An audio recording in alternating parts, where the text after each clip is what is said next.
He didn't just betray her. He brought the other woman into their home, took off his shoes in the hallway she mopped every morning, climbed onto the wedding bed she once believed was the safest place on earth, and slept with her right in the middle of everything they once shared. But what he didn't know was, I saw it all, and I stayed silent until I made them both pay, in a way they'd never forget. Zoe King used to think her 8-year marriage was a steady kind of love, not perfect, but solid. She and Ben Cruz weren't the fresh flowers every week type, but over the years, they were the couple people nodded at approvingly, educated, financially stable, and outwardly in sync. Zoe was a financial analyst at a private investment firm in downtown Boston. She wasn't sentimental. She didn't romanticize life. Logic came first, partly because her job demanded it, partly because she grew up learning not to rely on things you can't measure. Ben was an architect, driven by beauty, ruled by instinct. That's also what drew Zoe to him in the beginning. Early in their relationship, she once told him, I calculate every possible risk. You're the wildest probability I've ever met. And back then, Ben smiled, not knowing that this exact wild probability would one day make Zoe sharper than any financial report she'd ever read.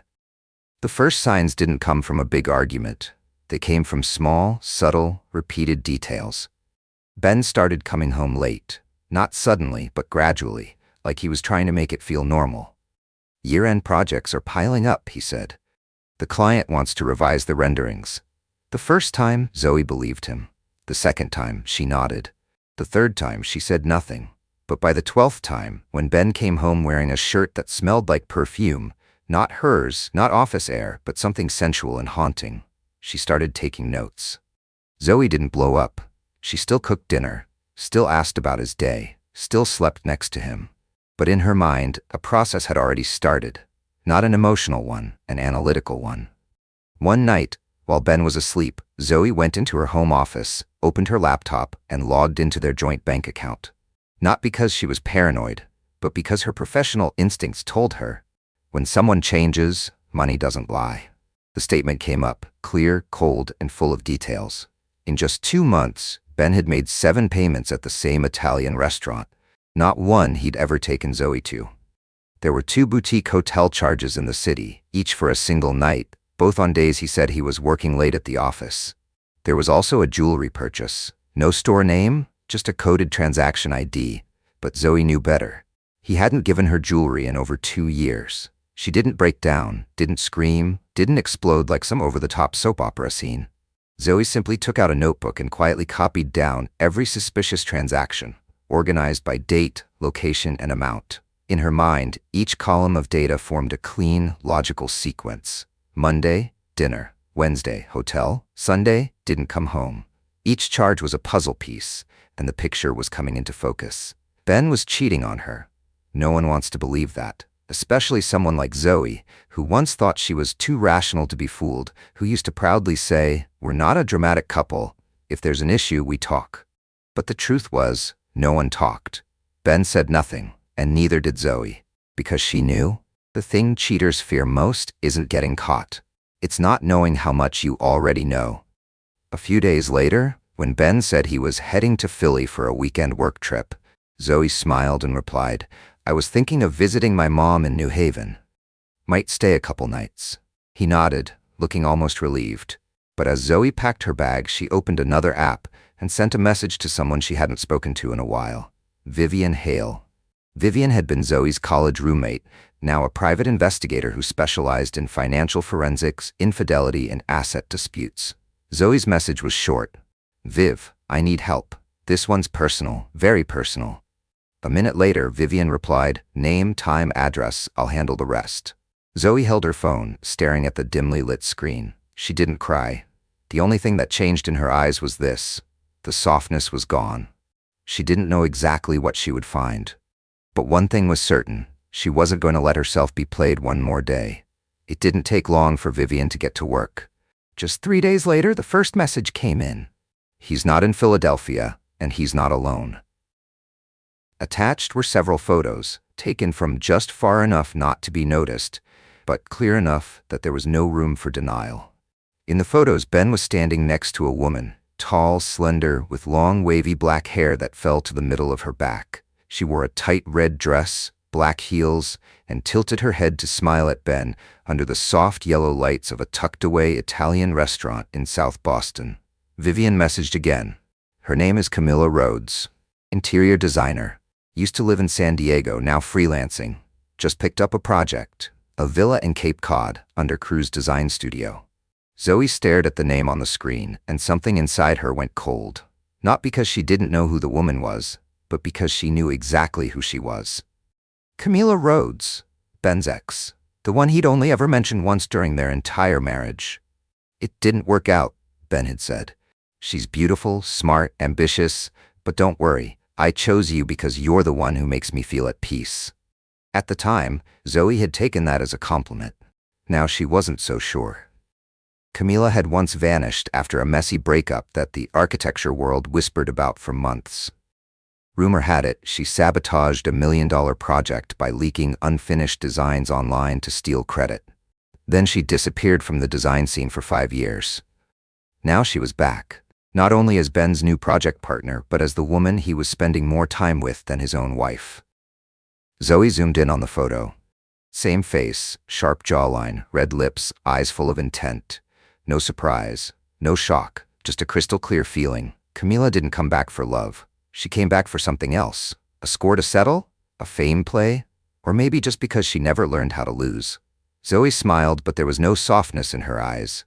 Ben had no idea his wife already knew. He kept playing the role of the busy husband. Out early, home late, small talk, casual touches. Zoe said nothing. She let it all play out like normal, as if she still believed every excuse, still cooked dinner, still placed his shirts neatly in the right drawer. She even asked, I've been thinking about changing up the house a little. What do you think about bringing in a stylist to brainstorm? Ben looked momentarily caught off guard, but Zoe pretended not to notice. I want a new vibe for the kitchen. And the bedroom. Feels like it's time. He nodded slowly. Yeah, sure. Anyone in mind? I was thinking, Camilla Rhodes might be a fit. She's got taste. And I think she's working with you now? Ben furrowed his brow, briefly surprised, but he quickly composed himself. Yeah, we are. The Cape Cod project? How do you know her? Zoe smiled and gently poured more wine into his glass. Didn't you mention her once? Anyway, if you two already work well together, it'll probably make things easier. Ben looked at Zoe, trying to figure out if she knew. But Zoe gave him nothing. Just the same pleasant interest in choosing paint colors for the kitchen. She didn't need to expose him. Not yet. She just needed Ben to believe he was still in control.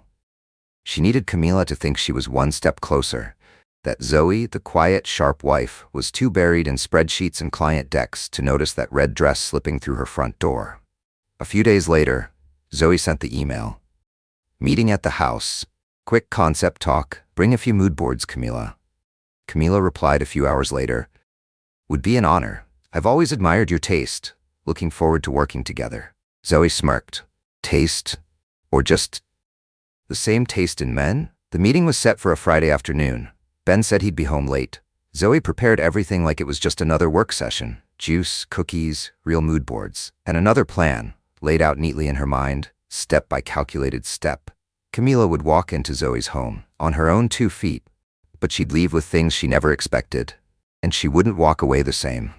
This house, once a home, once the start of everything good, was now a chessboard, and every pawn, every move had already been set in motion. Not rushed, not emotional, just precise like an equation, cold, but flawless. That afternoon, Zoe cleaned the house like she always did. She dusted the shelves, changed the tablecloth, rearranged old design magazines. Everything looked perfect, peaceful, as if this house had never held a single doubt. But beneath that calm was a script crafted down to the last detail. Ben thought the meeting with Camilla was Zoe's idea. He said he'd bring her by to walk through the space and discuss some early concepts. Zoe just smiled and nodded. I won't be home tonight, she said. The fundraiser at the bank starts at 6. He didn't ask much, just said, drive safe, then went back to planning for his guest. Camilla arrived right on time, dressed to the detail, in the same red dress Zoe had seen in Vivian's photo. She walked into the house like she belonged there, eyes scanning each corner, each piece of decor with the ease of someone who'd been there before. She smiled, unrolled her design mock-ups, asked Ben about wood panel textures, then pitched a few bold ideas for the living room. They drank wine, talked about spatial inspiration, past projects, creative risks, and after the third glass, Camila slipped off her heels. "I could stay over if it gets too late," she said. "You don't mind, do you?" Ben hesitated for just a second, but Camila's eyes and voice pushed past his resistance. "Make yourself at home," he said, and just as Zoe had predicted, Camila didn't choose the couch. She spent the night in the very bed where Zoe had once lain beside Ben for 8 years. A place that had been a sanctuary, now turned into the softest battlefield for betrayal. Zoe wasn't there, but she knew more about what happened than anyone in that house. Before leaving, she had placed a hidden camera inside the antique clock on the vanity. A professional-grade device, no lights, no sounds, motion-activated only. The next morning, Zoe returned home after Ben had already left. The house held a trace of unfamiliar perfume, faint in the air like a residue of something that didn't belong. On the table, 2 unwashed wine glasses. On the sofa, Camila's coat still draped over the armrest. She didn't touch a thing. She walked straight to the bedroom, checked the camera. The footage ran 4 full hours. Complete, undeniable, needing no narration. Zoe sat in front of her laptop, eyes steady. When the video ended, she closed it, saved it to an external hard drive, and placed it in a hidden, locked drawer in her office. She had no plans to use it. She didn't need to, because as she'd once told Vivian, "I don't need them to feel afraid. I need them to believe they're winning." Camila kept coming back after that, officially as the stylist in charge of the redesign. She laughed more, got more comfortable, even brought a giant flower arrangement one time, set it in the middle of the dining room, and said, "This color fits the new energy of the house." Zoe smiled. "I think so too." But then, one night after Zoe stepped out of her office, Ben walked in and said, "We need to talk." She turned to look at him, still holding a stack of documents. "What about?" Ben sat down, his voice trying to stay calm. "I'm thinking about investing in a new project. Camila has a strong concept, not just interior design but a full brand launch. She needs some startup capital." Zoe didn't flinch. "Personal project?" "Yeah, but it could be big. Camila's got West Coast connections. If it goes well, I'd be a founding partner. She's looking for around $250,000 to get started." Zoe paused. "Where are you planning to get the money?" Ben looked away. "Maybe from our joint investment fund. Or, if you think it makes sense, we could restructure the portfolio, pull out of a few stock positions temporarily."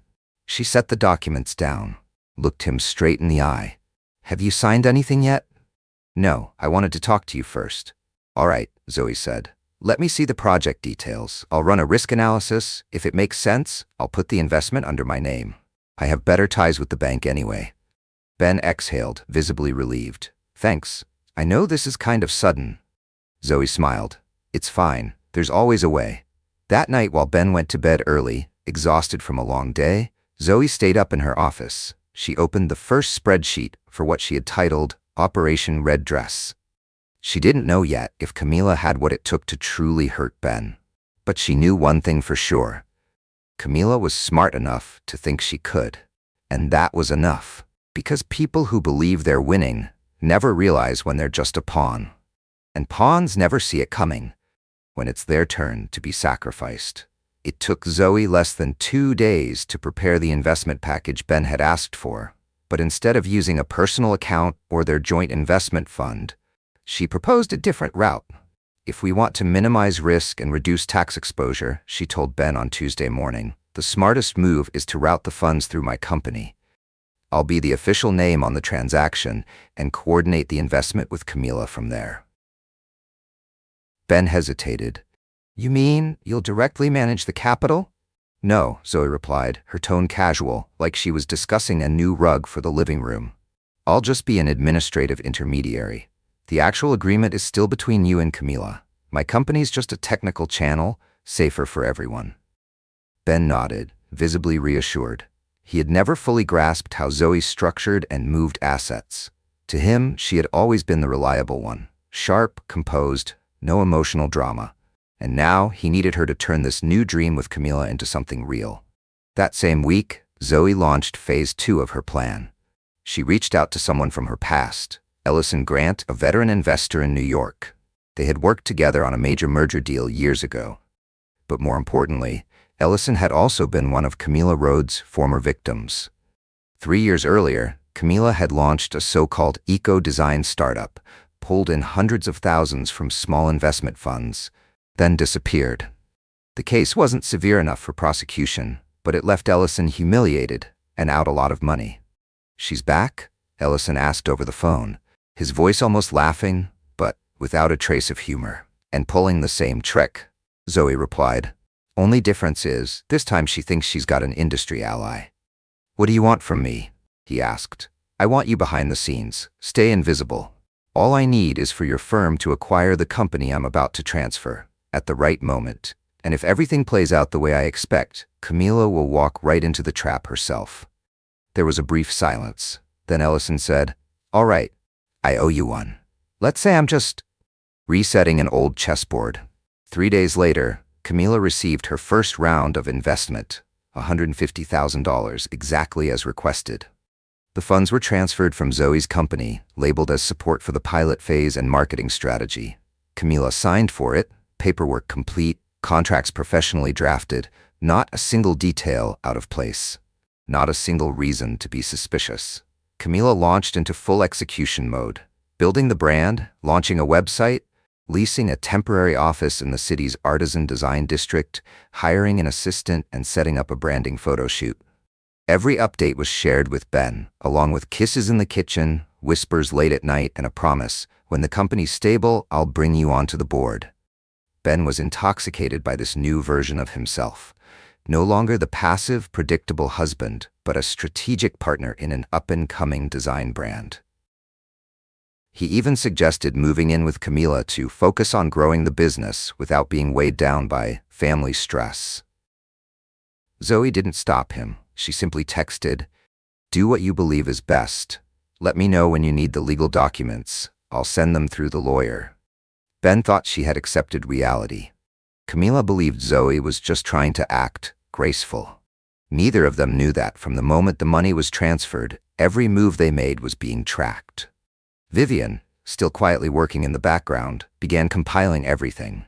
Hastily signed contracts, undocumented payments, and personal expenses disguised as business costs, all charged to the investment account.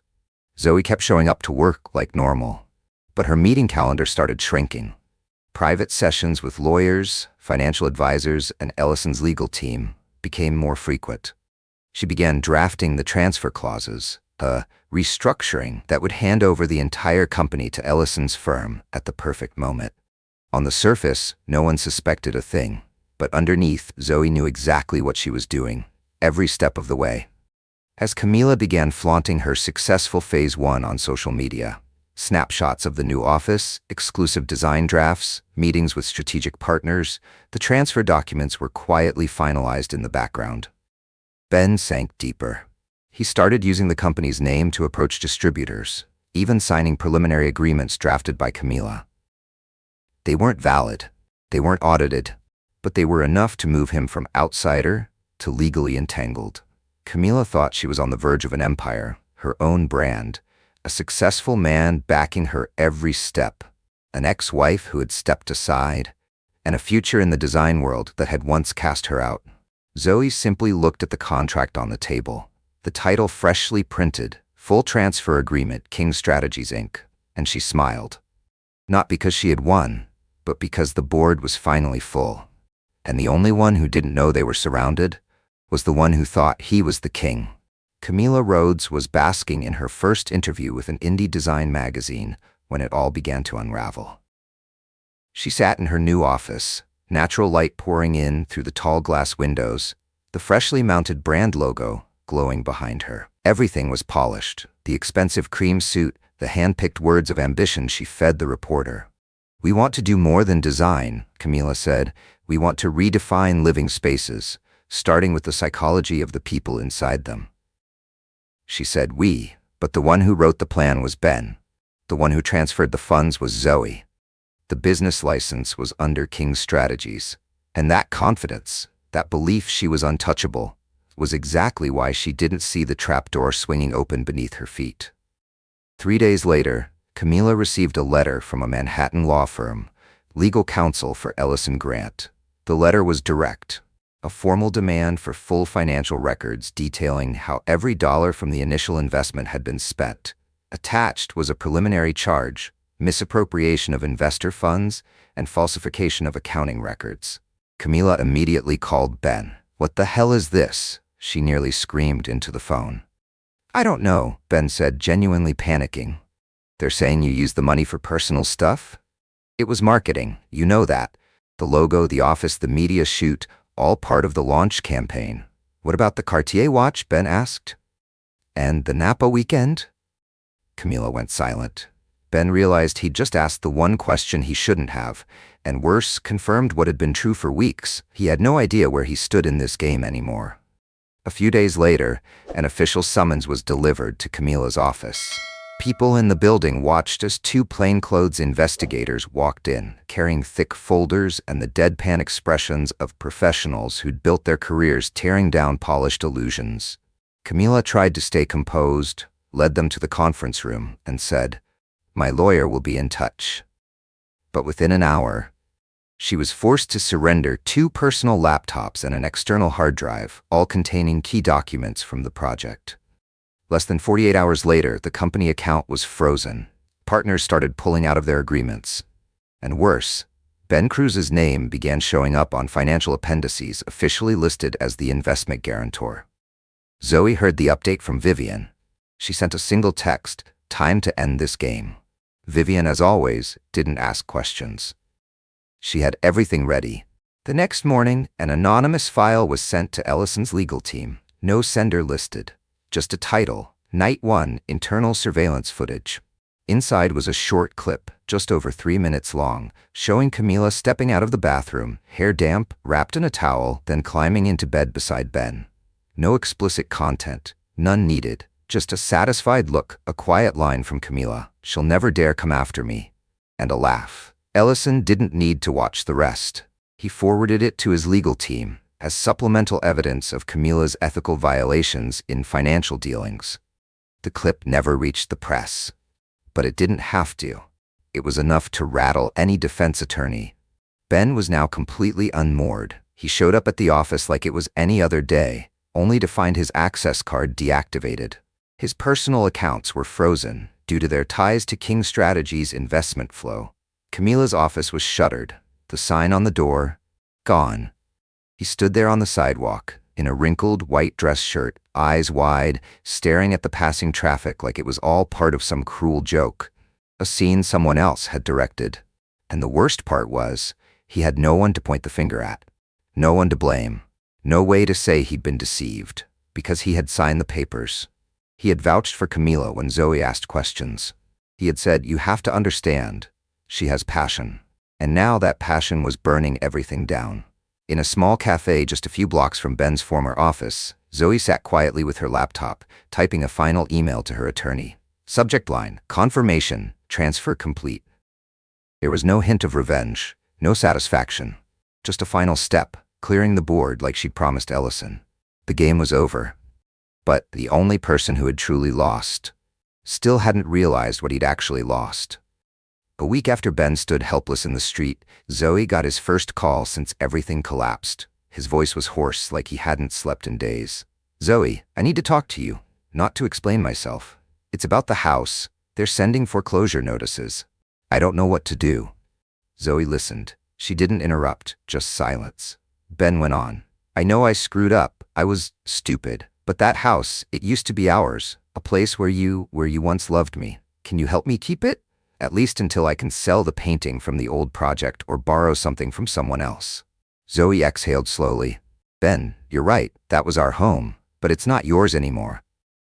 "You're selling it?" "No need," she said calmly. "It's been in my family for generations. It was in my name long before we got married, and I officially had you removed from the residency record last month." Her voice was steady, no anger, no pity. On the other end of the line, Ben said nothing. Just silence, the kind that stretches out when someone finally realizes the place they thought they could always come back to is gone. Not because of a locked door, but because the story is over. That night, Zoe received a text from an unknown number. She opened it and read the words, "I know you hate me, but I just loved the wrong person. Sender, Camila Rhodes." Zoe didn't reply right away.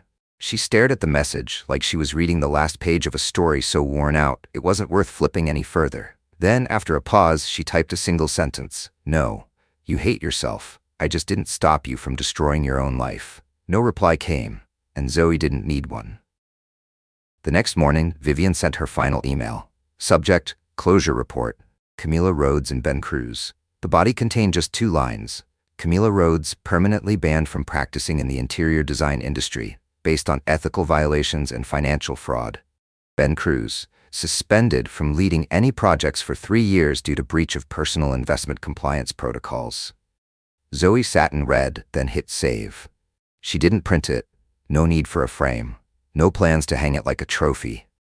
Everything ended as quietly as it had begun. No noise, no wreckage, no audience. Just a game played clean, where the ones who thought they were the smartest never noticed the hand that had been calmly, methodically placing every piece exactly where it needed to be. A few days later, Zoe walked out of the office building she had called home for nearly a decade. She didn't say goodbye to anyone. She'd already sent those in an email. All she carried was a small suitcase, packed with her laptop, a few old books, and a folder of hand-drawn sketches she'd never shown anyone. Inside, it was her very first project, drawn when she was 22, back when she believed that beauty alone could make something last. She wasn't leaving the city out of fear. She wasn't running. She simply knew it was time for a new space, a space where nothing reminded her of the performance, of those dinners across from a man who no longer looked at her the same. That coastal town wasn't the final stop, but it was the best place to begin again. A small house by the sea with a wide wooden porch and waves loud enough to drown out the noise of memory. She didn't need elaborate design, just something simple, clean, untouched by anyone who knew the name Zoe King for any reason other than who she really was. On her first morning in the new home, she made coffee, opened the window, and for the first time in years, didn't reach for her phone. No waiting for messages, no urge to stay busy. She just sat there watching the silver-gray ocean and felt no need for revenge, because everything had already broken, in the fairest way possible. Zoe had lost count of how many mornings she'd spent alone on that porch, staring at the gray, rolling sea without really seeing it. But that morning felt different. Something in the air, a slower rhythm, a flicker of light slipping through at just the right moment, nudged her out the door earlier than usual. She walked the narrow street that led to the town square. A small local book fair was underway. No fanfare, no music, just a few wooden stalls, the scent of old paper mixing gently with the rich aroma of freshly roasted coffee. Zoe wandered in without thinking, her fingers grazing the edge of a linen-draped table, her eyes drifting over book covers with no particular goal. And then she stopped.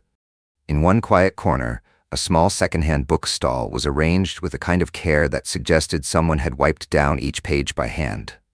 Behind the table stood a man, focused, patient, carefully placing price tags on the worn spines of paperbacks, one by one. He had dark brown hair, slightly curled, and eyes that were calm, not sad, just steady. The kind of look that comes from living through things without letting them make you bitter. There was a faint blue ink stain on his shirt pocket, and for some reason that tiny imperfection made Zoe linger a little longer than she meant to. "Looking for something in particular?" he asked, his voice low and rough. Like someone who read aloud often, maybe to himself, maybe to someone he missed. "I'm not sure," Zoe said. "Something quiet, I guess." In that case, a man called Ove. Not too sentimental, not too tragic, and peaceful enough not to insult you with hope. He handed her a weathered copy, the edges soft and yellowed. She laughed. "I've read it already." "Then I guess I'll have to try again," he said, holding out his hand. "I'm Caleb." "Zoe." They shook hands, not for long, but long enough to feel that it meant something. Something steady. Something not loud. That chance meeting didn't end there. Caleb, it turned out, owned the bookshop and the little cafe attached to it. He had left his editing job in New York 3 years earlier, after a divorce. Said he'd felt like he was living a life someone else had written for him. Zoe nodded as he spoke. She didn't offer much about herself. She didn't have to. They just sat there. Two grown adults who had both been through their own unraveling, saying less but understanding more in the quiet spaces between words. A few days later, she came back. This time with a notebook. Inside were plans for a new project she'd been quietly building. A community program offering basic financial literacy and investment guidance for single women, especially those who had stumbled or been shut out before. "You're doing this alone?" Caleb asked. "Not exactly. I've got a friend, Vivian. Used to be an investigator. She lives out of state now, but helps me with the behind the scenes." Caleb tilted his head. "You need someone to talk about restarting after a breakdown? I used to write a column about that before I left New York." Zoe didn't have to think long. "So, do you want to start a podcast together?" "A podcast?" Caleb raised an eyebrow. "About finance? About investment and recovery? And all the things they never put in a business plan?" Caleb nodded, then smiled. "So we're not talking profit?" Zoe smiled back. "No, we're talking survival, but the kind that doesn't leave you bitter." They started with a simple outline, recorded the first episodes in the cafe. Each one told a real story. Names changed, from women Zoe had counseled over the years. Caleb handled the audio. Zoe wrote the intros. They weren't chasing clicks or going viral. They just wanted to leave something behind that was honest and kind. One day, while recording an episode about the one who stays after the other walks away, Zoe glanced at Caleb during a pause. He didn't ask. She didn't explain. But the look they shared said enough. They had both come far enough to understand. No one ends up here because of some sudden spark. They were here because their wounds had finally been named properly. And maybe that was enough for a beginning. That afternoon, Zoe was editing the audio for their latest podcast episode when her inbox pinged with a new email. No subject line. Sent from an old personal account she recognized immediately. Ben Cruz. She sat up, spine straightening, hesitated for a moment, then opened it. "Zoe, I don't know if you still read anything I write, but I have to try. Not because I expect forgiveness, but because I can't keep moving forward without saying this. I'm sorry for everything, for letting my pride and blindness pull me away from the only person who ever truly stood beside me. You were the one I believed in as forever, but I acted like forever was something I could never lose. Camila was never the right choice. She just showed up at a time when I was weak and desperate to feel important. You weren't wrong to stay silent. You weren't wrong to walk away. I just want you to know, if I had the chance to do it over, I would never choose Camila. Not once." Zoe read to the final line, but her chest didn't tighten like it used to.